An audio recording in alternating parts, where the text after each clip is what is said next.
बिस्मिल्लाहिर्रहमानिर्रहीम, अस्सलाम वालेकुम। Welcome to Tani's kitchen. कैसे हैं आप सब लोग। आज मैं आपके लिए लेके आई हूँ बहुत ही स्पेशल और मज़ेदार मीठे की रेसिपी, जो कि आप बहुत ही आसानी से घर पर बनाकर तैयार कर सकते हैं, मेहमानों के आगे पेश कर सकते हैं। ये बहुत ही क्विक सा मीठा है जो बहुत जल्दी बनकर तैयार हो जाता है। बिना देर के रेसिपी स्टार्ट करते हैं। यहाँ पर मैंने लिया 1 कप दूध। इसमें मैं डालूंगी 6 खाने के चम्मच कॉर्नफ्लोर। ये आपको किसी भी शॉप से ईजिली अवेलेबल होगा।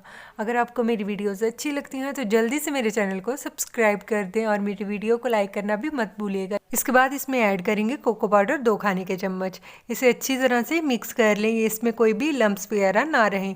अगर इसमें गुठलियाँ सी पड़ गई तो ये अच्छा नहीं लगेगा बिल्कुल भी खाने में।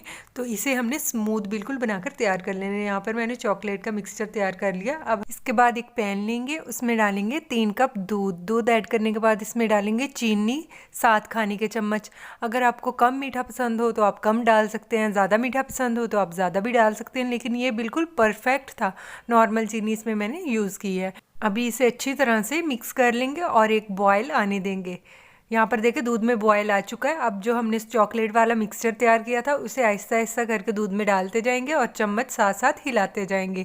यहाँ पर आप चम्मच हिलाते रहना, वरना पुडिंग नीचे से जल सकता है। इसे आप साथ साथ चम्मच हिलाते रहेगा। अब इसे तब तक पकाएंगे मीडियम टू लो फ्लेम के ऊपर, जब तक ये थिक नहीं हो जाता। यहाँ पर देखिए ये थिक होने लग गया है।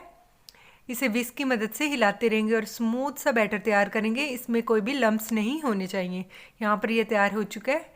अब मैंने पौंड केक वाला मोल्ड लिया। इसे मैंने ऑयल से ग्रीस करके इसमें बटर पेपर बिछा लिया था साइड्स के ऊपर। अगर आपके पास ये मोल्ड नहीं है, आप किसी भी बर्तन में, इसे स्टील के बर्तन में बना सकते हैं। मोल्ड में मैंने सारा मिक्सचर निकाल लिया। अब इसे सेट होने के लिए फ्रीज़र में रख देंगे 2 घंटे के लिए। जब तक ये फ्रीज़र में सेट हो रहा है हम इसकी दूसरी लेयर तैयार कर लेंगे। ये लेयर मिल्क वाली है। पहले हमने चॉकलेट वाली लेयर तैयार की थी, अब मिल्क वाली करते हैं।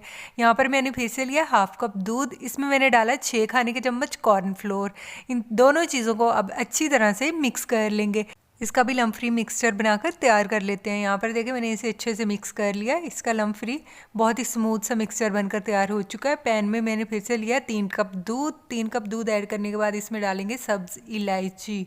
सब्ज़ इलायची के आप बीज निकाल के डाल सकते हैं, आप पाउडर डाल दें तो बहुत ही अच्छी बात होगी। मेरे पास नहीं था, मैंने साबुत सब्ज़ इलायची डाल दी। उसके बाद मैंने 7 खाने के चम्मच फिर से इसमें चीनी डाली है। इसको अब एक बॉयल आने तक पका लेंगे। मैं हमेशा कोशिश करती हूँ आपके लिए शॉर्ट से शॉर्ट वीडियोस लेकर आऊँ। यहाँ पर देखिए इसमें बॉयल आ चुका है। अब हमने जो मिक्सचर तैयार करके रखा था दूध और कॉर्नफ्लोर वाला, ऐसा ऐसा करके इसमें ऐड करते जाएंगे और चम्मच हिलाते जाएंगे। इसे भी हम गाढ़ा होने तक पकाएंगे। ये देखिए ये गाढ़ा होने लग गया है। इलायची को हम इसमें से अब निकाल देंगे क्योंकि ये मुंह में आएगी फिर अच्छी नहीं लगती। तो इलायची को मैंने इसमें से निकाल दिया है। ये बनकर तैयार हो चुका है। देखिए कितना गाढ़ा, ऐसी कंसिस्टेंसी पे बिल्कुल आपने बनाना है। स्मूथ सा मिल्क पुडिंग वाला मिक्सचर की लेयर भी बनकर तैयार हो चुकी है। ये देखिए 2 घंटे बाद ये सेट हो चुका है। इसके ऊपर हम अब दूसरी वाली लेयर जो हमने तैयार करके रखी है वो डाल देंगे। इसको आप तभी तैयार कीजिएगा जब पहले वाली लेयर थोड़ी सी सेट हो जाएगी। इसके ऊपर डालने के बाद भी इसे रूम टेम्परेचर पर थोड़ा सा रखेंगे। जब ये ठंडा हो जाएगा इसे फ्रीज़र में फिर से 4 घंटे के लिए रखेंगे। अब 2 घंटे के लिए नहीं बल्कि 4 घंटे के लिए इसे रखेंगे। ये देखिए 4 घंटे बाद ये सेट हो चुका है अच्छी तरह से। इसे एक ट्रे में निकालते हैं। अगर आपने इसमें बटर पेपर बिछाया होगा बहुत ही आसानी से ये निकल आएगा। देखें बटर पेपर को हटा लेंगे, ऊपर से आहिस्ता आहिस्ता करके हटाएंगे ताकि ये टूट ना सके। ये बहुत ही सॉफ्ट और स्मूथ सा बनकर तैयार हुआ है। इसके बाद मैंने 1 खाने का चम्मच कोको पाउडर लिया है। इसके ऊपर थोड़ा थोड़ा सा छान देंगे। ये बिल्कुल ऑप्शनल है, आपको अच्छा लगे तो आप डाल सकते हैं वरना रहने दीजिएगा। ये देखिए कितना जिगली जिगली सा जेली की तरह का पुडिंग बनकर तैयार हुआ। आपको मेरी वीडियो अच्छी लगे तो लाइक कर दीजिएगा और चैनल को सब्सक्राइब भी। मिलते हैं नेक्स्ट वीडियो में। अल्लाह हाफिज़।